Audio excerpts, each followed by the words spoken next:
Thank you for joining us for North Metro TV News. I'm Rusty Ray. And I'm Danica Peterson. We remain in separate locations as North Metro TV studios remain closed to the public. First up today, many local restaurants are trying to hang on through the COVID-19 crisis. Dining areas are closed, but that doesn't mean they're out of business. One expert we talked to said this is a great time for small businesses to really put entrepreneurship to work.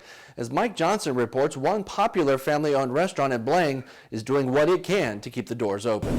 Absolutely. Turkey is our number one. So, yeah, turkey and meatloaf we have every day. It's the kind of comfort food Carol's Restaurant has been serving in Blaine for nearly 17 years. Many of the customers are regulars, and co-owner Teresa Benson is glad to see them, even if it's only for takeout. Trying to keep people fed and stay in business, and hopefully they don't forget about us. Like restaurants everywhere these days, the dining room is empty. Now it's 100% takeout, and it's not easy. It's out of our comfort zone, running food out and having to put all this equipment on to be safe and keep others safe. Carol's closed initially thinking the order would be short-lived, but within 2 weeks they were open for takeout, which had been a much smaller part of the business. It helps keep the doors open and remaining staff paid, but for how long? It's tough by the time you figure heat and lights and your food and your paper supplies and stuff.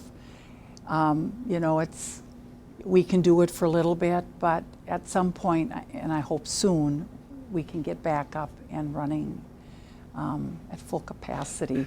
Teresa says they are anxious to know what changes will need to be made to the dining room to allow proper distancing when they get the green light to reopen.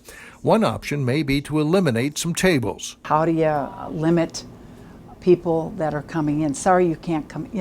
I'm not sure how do you do that. So hopefully they'll have things in place that'll be workable. One expert we talked to says getting control of the cash situation is key to survival for small businesses everywhere.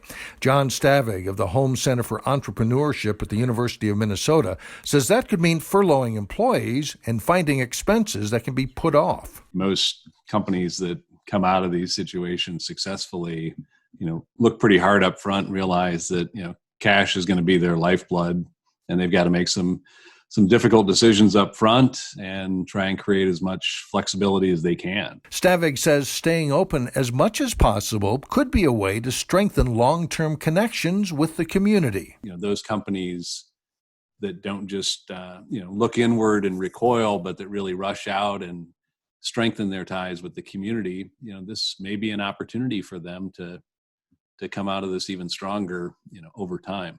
At Carol's Restaurant, Teresa wants to reach out to her regular customers with a big thank you. And hopefully keep supporting us, and we'll keep making that good food, that comfort food. For North Metro TV, I'm Mike Johnson reporting. Stavig says small businesses should apply for the new SBA loans. Money ran out the first round, but Congress is expected to resupply it.